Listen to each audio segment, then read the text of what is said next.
हार्दिक पांड्या ने इस साल के आईपीएल से ठीक पहले एक स्टेटमेंट दिया था। उन्होंने कहा था कि मुंबई इंडियंस की टीम इस साल आईपीएल में हिस्ट्री क्रिएट करेगी, लेकिन किसी को पता नहीं था कि हिस्ट्री वो ऐसा क्रिएट करेगी कि उन्हीं के ऊपर चीजें भारी पड़ जाएंगी। मुंबई इंडियंस और सनराइजर्स हैदराबाद का मैच खेला गया हैदराबाद के ग्राउंड पर। पहले टॉस जीता हार्दिक पांड्या ने, पहले गेंदबाजी करने का निर्णय लिया, लेकिन यह निर्णय उनके लिए कितना बड़ा ब्लंडर साबित होने वाला था ये उनको भी नहीं पता था।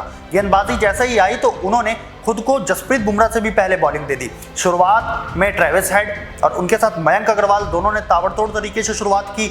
ऐसी पिटाई हमने तो आईपीएल के इतिहास में कभी नहीं देखी। शुरुआती 6 ओवरों में 80 रन ठोक दिए। जब हार्दिक पांड्या को खुद मार पड़ी तो कहीं ना कहीं फिर उनकी मेमोरी जो है वापस आई, रिस्टोर हुई कि हाँ भाई मेरे पास तो जसप्रीत बुमराह नाम का भी एक बॉलर है। उन्होंने फिर अपने सिस्टम को वापस से रीसेट करने के बाद बुमराह को गेंदबाजी पर लगाया। बुमराह ने अच्छी गेंदबाजी की लेकिन विकेट हासिल नहीं हुआ। मफाका जो कि अपना पहला मैच खेल रहे थे, 17 साल के हैं, काफी युवा गेंदबाज है, उनके ऊपर न मानो ट्रेविस हेड एकदम टूट कर बरसे। एक विकेट गिरा जैसे तैसे करके मयंक अग्रवाल आउट हुए, लेकिन फिर कौन आया पता है? अभिषेक शर्मा।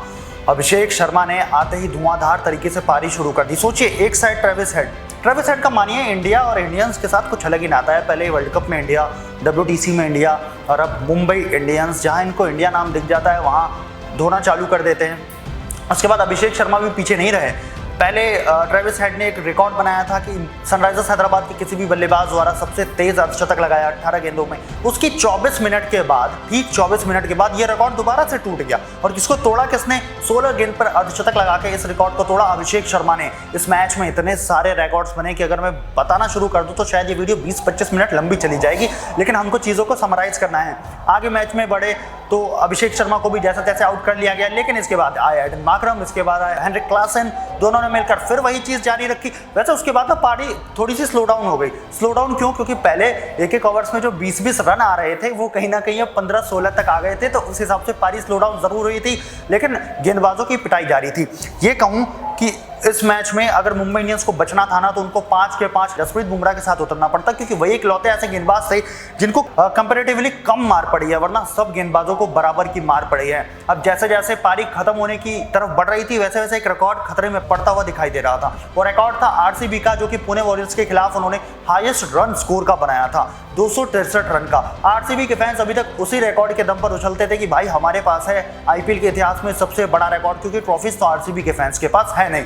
अब ये रिकॉर्ड भी आरसीबी का जो था वो ध्वस्त हो चुका। सनराइजर्स हैदराबाद ने इस रिकॉर्ड को अपने नाम कर लिया, और सबसे बड़ा जो झटका लगा वो लगा मुंबई इंडियंस को, क्योंकि मुंबई इंडियंस ने कभी नहीं सोचा था कि विक्टिम वो बनेंगे, ये जो सारी की सारी चीजें होंगी उनके साथ की जाएंगी। लेकिन जब पारी खत्म हुई, 277 रन बनाए, 278 का टारगेट सेट किया गया। उसके बाद मुंबई इंडियंस को देखकर लोगों ने कहा कि भाई चेस नहीं कर पाएगी, कहीं ना कहीं बुरी तरीके से हार जाएगी, नेट रन रेट अगले सीजन तक भी बराबर नहीं हो पाएगा। लेकिन मुंबई इंडियंस जो है कुछ अलग ही इरादों के साथ उतरी थी। रोहित शर्मा, ईशान किशन ने आते ताबड़तोड़ खेलना शुरू कर दिया और उन्होंने बता दिया था कि हम इस मैच में एंड तक जाएंगे। पूरी कोशिश की एंड में, लेकिन जो टीम थी तकरीबन 30-31 रन से पीछे रह गई, टोटल जो है चेस नहीं कर पाई। इसमें एक मेन वजह मैं आपको बता दूं, हार्दिक पांड्या ने एंड में आकर के गेम को स्लो डाउन कर दिया। 20 गेंदों में 24 रनों की पारी खेली, जिसकी वजह से कहीं ना कहीं ये गेम उनको हारना पड़ गया। ये दूसरा मैच है लगातार जब हार्दिक पांड्या अपने टीम के लिए जो विनिंग लाइन होती है, जो जीत की रेखा होती है, उसको क्रॉस नहीं करा पाए, और लगातार दूसरी हार का सामना उनको करना पड़ रहा है। मुंबई इंडियंस के फ्रेंचाइजी के लिए बहुत बड़ा सेटबैक है, और कप्तानी चेंज होने के बाद क्या किस्मत उस तरीके से रहेगी जिस तरीके से पहले रोहित शर्मा की कैप्टेंसी में रहा करती थी, ये बहुत बड़ा सवाल है। खैर, इस मैच से रिलेटेड आपकी कौन से फेवरेट मोमेंट्स थे, आप हमें कमेंट सेक्शन में जरूर बताइए। मैं रवि मिश्रा, कैमरा पर्सन वसीम के साथ वी हुआ।